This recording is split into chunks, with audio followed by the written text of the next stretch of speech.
बाइबेलनि बायदिब्ला माखासे पाप आरो हुदाफोरा मानसिनि मोदोमखौ आरो आत्मिक जिउखौ लोरबां खालामो। बे पापफोरानो मानसिफोरखौ इसोरनिफ्राय गोजान खालामो आरो जोंनि जिउआव अशान्तिखौ लानानै फैयो। दिनै जोङो बेबायदिनो माखासे पापफोरनि बिसय सावरायगोन जि पापफोरा जोंखौ इसोरनिफ्राय गोजान खालामो, जि हुदाफोरा जोंनि मोदोमफोरखौ लोरबां खालामो, आत्मिक जिउखौ लोरबां खालामो।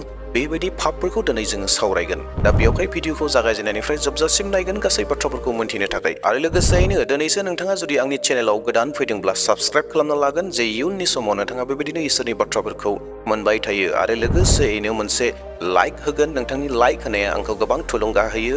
आरो नोंथाङा सानोब्ला बेफोर बाथ्राफोरखौ गुबुनाबो मोनथिनांगौ होननानै, अब्लाना नोंथाङा एनि काइन्ड अफ मेडिया प्लेटफर्माव शेयार खालामनानै होनो हागौ। सेथि पाप एबा गाज्रि हुदा बेनो जाहैबाय नंखाय बुंनाय, जेराव इसोरनि बोसोना ओरै बुंदों, बोसोन बिजाब 12:22 सिरि, नंखाय रायग्राफोरखौ फोरबुआ मुगैयो, आन्थाय जायफ्रा गावसोरनि बाथ्राफोरखौ लाखियो बिसोरखौ हामजायो। फोथायारिफोर, इसोरनि बोसोना जोंखौ रोखायै मोनथिहोदों नंखाय रायग्राखौ फोरबुआ मुगैयो होननानै स्पष्टयै रोखायै बुंदों। दिनै साबैसे बेक्तिफोरा, साबैसे जोनफोरा दिनै बे नंखाय रायनाय हुदानिफ्राय गावखौ रैखाथि खालामनानै लादों, गावनि खुगाखौ हमथानानै लादों। जोङो बे बिसयाव साबधान जानांगोन। जों जेन नंखाय बुङा, मानोना नंखाय रायनाया सैताननिफ्रायसो फैयो। जों जुदि बे हुदायाव दङब्ला जोङो माब्लाबा गालेननो गोनां जागोन। जोङो माबायदि थांनानै थानांगौ, जोंनि खुगानिफ्राय मा ओंखारनांगौ, बेखौ इसोरनि बोसोना आरोबाव जोंखौ फोरोंनानै दोनदों। बेखौ दिन्थिना होनि। माथाय 5:37 सिरि, नोंसोरनि बुंनाया नंगौब्ला नंगौ, नङाब्ला नङा बेल' जाथों, बिनि बांसिना सैताननिफ्राय उजिखाङो। प्रेज द लर्ड। अनजाग्रा प्रियफोर, जोङो मोनथिबाय जोंनि खुगानिफ्राय मा जानांगौ। बे जाहैबाय बाथ्राया नंगौब्ला नंगौल' बुंथों आरो नङाब्ला नङा होननानैल' बुंथों, नाथाय सैथोआ सानफ्रोमबो ओंखारथों। दे अब्ला प्रियफोर, नैथि गाज्रि बाथ्रा एबा गाज्रि हुदाखौ जोङो नायदोनि। बेनो जाहैबाय मेगन सानाय, जेरावहाय इसोरनि बोसोना ओरैहाय बुंदों, गालातियारि 5:26 सिरि, जोङो दुगा जानो नाङा, एबा सासेया सासेखौ बोराबनो नाङा, एबा सासेया गुबुन सासेखौ मेगन सानो नाङा। सोरखौबा मेगन सानाया जोंनि आत्माखौ लोरबां खालामो, इसोरजों लोगोसे थानाय जिथु सोमोन्दो दङ बेखौ लोरबां खालामो, आरो गावनि देहायावबो समयसाफोरा फैयो। दा बेयावहाय अनजाग्रा प्रियफोर, जोङो बे मेगन सानाय जिथु हुदा दङ, गाज्रि हुदा दङ, गुबुनखौ मेगन सानाय, गुबुनखौ नायनो बानाय, गुबुननि सुख सान्तिफोरखौ नायनो बानाय, मेगन सानानै थानाय, बेबायदि हुदानिफ्राय गावखौ हमथानाया गोनांथिथार। दे अब्ला अनजाग्रा प्रियफोर, दानाबा जोङो थामथि बाथ्राखौ नायदोनि, जि गाज्रि हुदाफ्रा जोंनि आत्मिक जिउखौ लोरबां खालामबाय थादों आरो लोगोसे जोंनि मोदोमखौबो लोरबां खालामदों। बेनो जाहैबाय रागा जोंनाय, जेराव इसोरनि बोसोना ओरैहाय बुंदों, जाकबनि 7:20 सिरि, मानोना मानसिनि बोराबनाया इसोरनि हास्थायनायखौ जाफुंहोआ। अनजाग्रा प्रियफोर, जि रागा दङ, बे रागाया गासै इसोरनि सिन्ता, इसोरनि साननाय परिकल्पनाफोरखौनो नस्थ' खालामनानै होयो, इसोरनि साननायखौनो जाफुंहोआ। इसोरा मा सानो? इसोरा सानो मानसिया सान्तियै थाथों, मानसिया रंजा बाजायै थाथों, मानसिया इसोरखौ खुलुमथों, सिबिथों, जिसु ख्रिस्ट'खौ दाव दाव खालामथों। नाथाय जेब्ला सासे मानसिया रागा जोङो, अब्लाना बेफोर गासैखौबो बावो, इसोरनि इच्छाफोरखौ बावो, रंजा खुसि थानायखौ बावो, इसोरखौ खुलुमनाय सिबिनायनिफ्राय गावखौ गोजानाव दोनो। सैतानासो बाहागो लायो। दा बेयावहाय अनजाग्रा बर' ख्रिस्टियान प्रियफोर, जोंनिफ्राय बे रागाखौ नागारनांगोन। जुदि रागाखौ जोङो दोनबाय थायोब्ला, बे रागाया आत्मिक जिउखौ लोरबां खालामगोन आरो लोगोसेयैनो गावनि देहाखौबो लोरबां खालामगोन। दे दानाब्ला जोङो थांदोनि ब्रैथि गाज्रि हुदा, बेनो जाहैबाय फेग्रा मुवा लानाय। जि फेग्रा मुवाया सासे मानसिनि मोदोमखौ लोरबां खालामनो हायो, आत्मिक जिउखौ लोरबां खालामलांनो हायो। जोङो बे बाथ्राखौ मोजाङै मोनथिगौ, अब्लाबो गोबां बेक्तिफोर दङ जायफोरा दिनै फेग्लुंनानै दङ।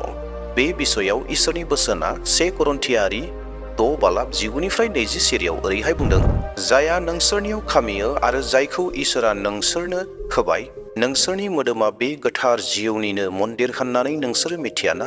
नोंसोरनि मोदोमा नोंसोरनि नङा, इसोरनिसो। बियो नोंसोरखौ दाम होनानै बायबाय।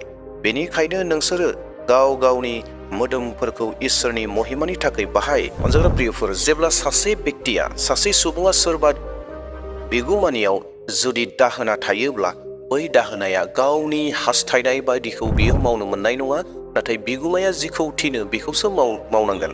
थिग बेबायदिनो जोंबो इसोरजों बायख'जाबाय, जिसु ख्रिस्ट'जों बायख'जाबाय। जोंनि बे मोदोमा जोंनि नङा, बे मोदोमा जिसु ख्रिस्ट'निसो। जिसु ख्रिस्ट'नि हास्थायनाय बायदिसो जोङो मावनांगोन। जिसु ख्रिस्ट'आ जेरै थोनो बेखौसो जोङो मावनांगोन। दा जों जुदि फेग्रा बेसाद, फेग्रा मुवाफोरखौ लायोब्ला जोंनि बे मोदोमा जि मोदोमखौ जिसु ख्रिस्ट'आ बायख'बाय आरो जि मोदोमाव जिसु ख्रिस्ट'आ थायो, बियो खहा जायो। बियो खहा जायो। दा बेयावहाय जिसु ख्रिस्ट'आ बेखौ गाज्रि मोनो। दा बेयावहाय जुदि बिगुमाया गाज्रि मोनोब्ला जोङो बेखौ मावनो मोननाय नङा। दा अनजालु प्रियफोर, दिनै जों नुनो मोनदों जोंनि मण्डलीफोराव गोबां सुबुंफोरा गाज्रि फेग्रा मुवाफोर, गाज्रि जानाय लोंनायफोरखौ जानानै गोबां इसोरनि बे थाग्रा मन्दिरखौ नस्थ' खालामगासिनो दङ। बे गाज्रि हुदानिफ्राय इसोरनि मन्दिरखौ नस्थ' खालामदों आरो गावनि शरीरखौबो नस्थ' खालामनानै लादों।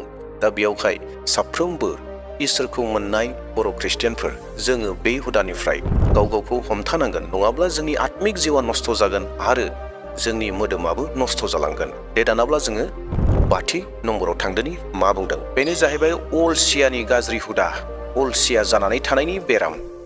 जि अलसियाया सासे सुबुंनि मोदोमखौ नस्थ' खालामनो हायो, नोरजिया खालामनो हायो, सासे सुबुंनि आत्मिक जिउखौ लोरबां खालामलांनो हायो।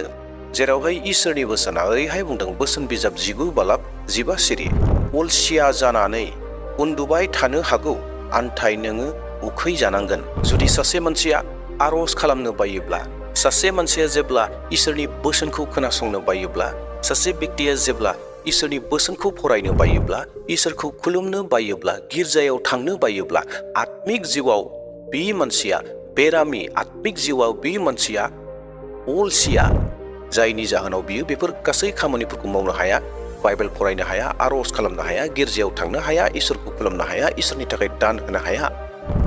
बे मानसिनि आत्मिक जिउआ मा जागोन साननानै नायनायसाय। बे जाहैबाय अलसिया। आरो मोदोम लानानैबो जाय मानसिया खामानि मावा, जाय मानसिया उन्दु थाबाय थायो, बे मानसिया बेराम जालांगोन। बिनि मोदोमफोरा नोरजिया जालांगोन, बिनि मोदोमफोरा लोरबां जालांगोन आरो बियो बेरामखौ हांख्रायगोन। अनजाग्रा प्रियफोर, दा बेयावहाय जोङो जोंनिफ्राय बे अलसियाखौबो जोङो फोजोबनांगोन। दे अब्ला जोङो 6थिखौ नायदोनि। बेनो जाबाय अहंकार गोसो, गोगा गोसो। जेराव इसोरनि बोसोना ओरै बुंदों, बोसोन बिजाब 16:18 सिरि, गोगाया संहार जालाङो आरो दुगाया गोग्लैयो। प्रियफोर, आं नोंथांमोननो एसामिस, हिन्दी, इंलिसाव फरायनि। बेयावहाय रोखासिन बुंदों।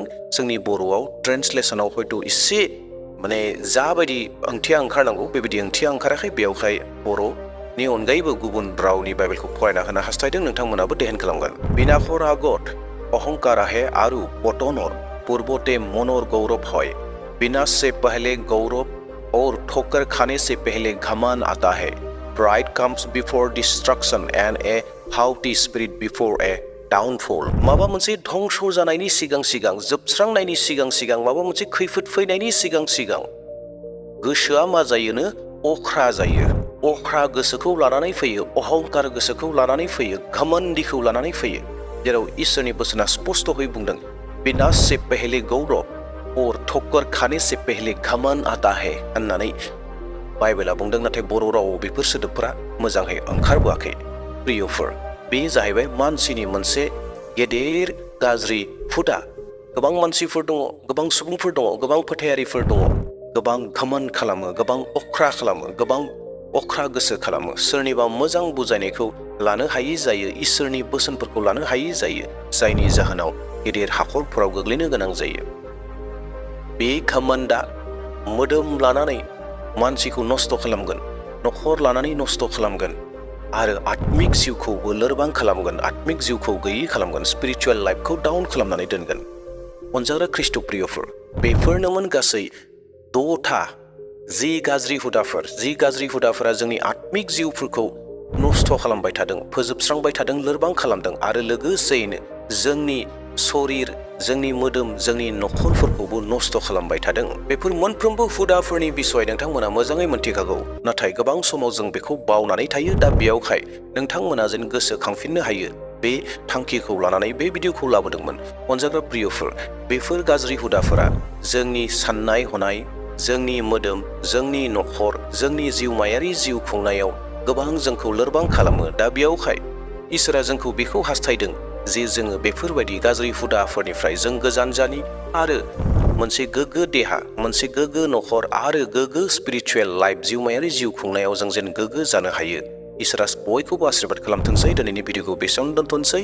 इयुननि समाव मोनसे गोदान भिडिअ लानानै फैफिनबावसिगोन। प्रेज द लर्ड, हालेलुया, जय मसीह होनना आंनि भिडिअखौ बेसेयावनो दोनथ'बाय। Thank you.